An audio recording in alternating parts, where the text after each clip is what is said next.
In a second, but first, Wizards and Cavs and Jordan Clarkson throwing down the 360. That's all the degrees, Nick. That's full circle. 360 for Jordan Clarkson, and on the sideline, LeBron pantomimes it. This was early in the game when it looked like the Cavs were going to blow out the Wizards. I think this gave them a 15-point lead. Yeah, this is how you do the 360, Nick. You start turning a little bit before you start the jump. See, watch him turn. Yeah. You see how he turns a little bit? So you're not doing it's really like a 290. 285 tops. Yeah, something like that. Yeah. Maybe a 180. Oh, no. That's No, more than a 180. It's more than a 180. He does three-quarter turn. Nets and Bucks and Giannis and Will. Oh, my. Just you. Oh, Milwaukee's going to be in town Saturday, Nick, versus the Knicks. Yes. All right, we're going to that game Saturday night. I think it's 7:30. Then the Cavs play the Knicks on Monday. Yeah. You want to check out Giannis? Yes. Potentially the best player in the world at some point. Oh, he will hold that belt. Yeah, we're there. We're there. Double date Knicks. Coming there to see Tim Hardaway Jr. and maybe some opposing players. All right, no problem. You buy the ticket since you weigh up on money. Oh, you played me. No. I'm good, guys. I have plans. The So kids are in town. Not even ask. Your wife's home. Yeah, well, I understand both of you guys are bringing your wives. Clippers and Jazz. Check out this half spin snatch hezzy, then the Euro step, plus the finish from CC's Rookie of the Year, Donovan Mitchell. You know, I've been on the fan wagon with Donovan Mitchell, but I got to give Ben Simmons. Ben Simmons has been a problem. But Donovan Mitchell, I just want people to give him some type of respect. Donovan Mitchell is the true Rookie of the Year. Oh, Ben Simmons is the red shirt. If you can get red shirt, okay, you're right. But Ben Simmons, because they don't have two categories, Ben Simmons is going to win it. That's a great play by Donovan Mitchell. Now watch this. Can I set the stage for this? Go. The Rockets were up 17 with less than 4 minutes left. The Blazers go on a 17-0 run with 4 seconds left in the game, and then Chris Paul does this. Right when I saw this, it reminded me of the biggest play in Chris Paul's career, Game 7 against the Spurs. Watch this. Watch these two plays. It's the same play, the same place on the backboard. He lands on the same place. That was his best play ever as a Clipper, the biggest play of his career to beat the Spurs in round 1 in Game 7. Did Jamila pull that video for you? Whomever pulled it did Man, a great that's job. very good. Isn't that cool? That's good recall by you. Amazing recall, Nick. I hear Chuck pulled the video, but regardless, that's like I saw it. Yeah, in but I don't know time. Chuck, so we'll Chuck's give credit in to LA. people I know. This would have been a brutal loss for Houston. Up 17 with 3:56 left. Tie game with 4 seconds where Chris Paul pulls Yeah, out I think fire. James Harden them are headed out to wherever they go after the game. Exactly right. All right, this was fun. We watched this as a staff yesterday. Tiger Woods' Day 1 Masters is in the books. How did Tiger do? I guess it depends on who you ask. He shot a 1 over par, 7 strokes back of the leader, Jordan Spieth. He only birdied 3 holes, and it was his first over par score in nearly 2 months. But Tiger Woods remained positive after his opening rounds. I felt great to be back out there again. I've only come up here the last couple of years just to have food. So it's nice to get out here and play and know that I had this golf course in front of me. It was a day that the rim was kind of puffing up, changing different directions. I didn't play the par 5s very well today. I played an even par.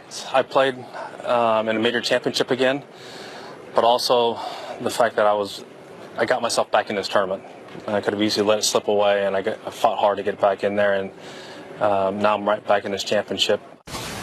First of all, can I just say that comeback Tiger is far more honest, far more forgiving, far more open, and far more, hey, I'm a humble guy and I'm just trying to do it. I'm going to do the best I can than the old Tiger that we used to see. CC, talk to me. How should Tiger feel about his rounds? A great observation by you. He really has changed. We talked about it earlier in the week. We would have never seen him play a practice round with Phil Mickelson.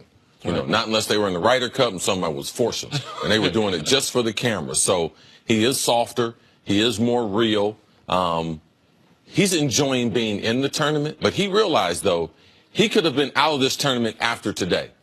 And when he hits that drive on number 11 and it goes a fairway over, at that point, which led to a bogey, which really affected him, and the way it affected him was the par 3, number 12. He hits a 9-iron into the water. Now, he said that the wind came up. It fooled him. It puffed him. He didn't make solid contact with it. So that ball goes into the water. So he has to take one of the most dangerous drops, penalty strokes, at Augusta, that's where Jordan Spieth began to crumble on number 12 because you're below. It's the lowest point on the course. And where you have to drop the ball, you have to hit the ball up on the green, and the green is a very, very small and narrow green. So he was able to get it on the fringe and make a bogey compared to making a 5, 6, or 7, what we've seen people make.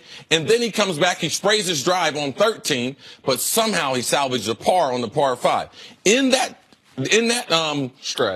stretch, if he doesn't make birdie on 14, he can kiss this tournament by. He's going to play this afternoon. It's just a matter of just going around the course. And that was the key, right? In him just keeping it together and salvaging it and not letting it get away from him. The key was the putt on 12.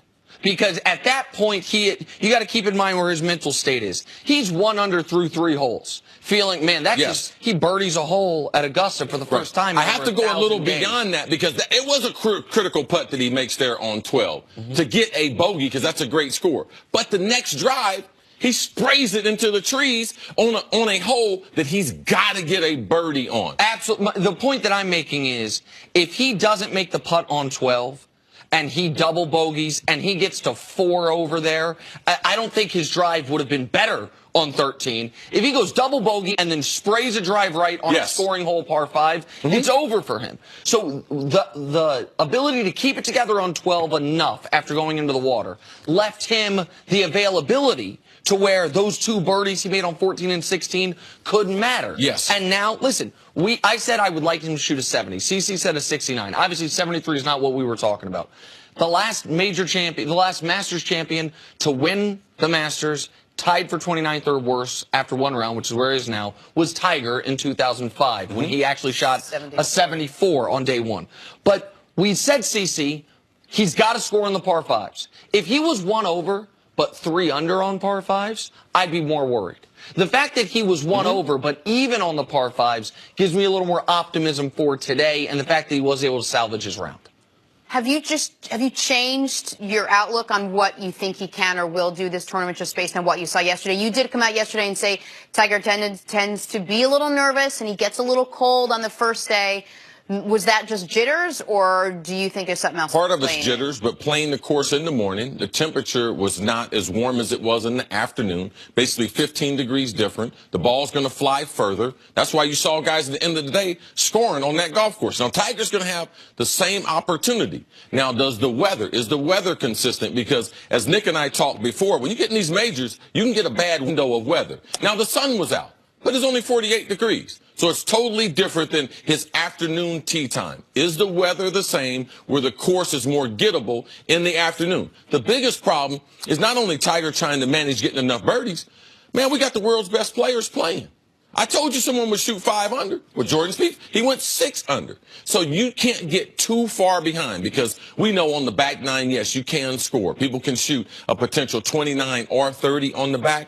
But, man, the best players are playing their best golf. And there are too many good players between Tiger and the lead in Jordan Spieth. So Tiger's got to be able to cut that down. You can't wait to typical Saturday moving day. Got to go shoot a 67 or better today. He's got to play one of his best rounds of golf this season today. Tees off this morning? This afternoon. Awesome. Coming up, got that right. Conor McGregor is in police custody after yesterday's tirade. UFC President Dana White is here to discuss. That's still ahead here on First Things First. You kept asking me what time. I said either 1:40.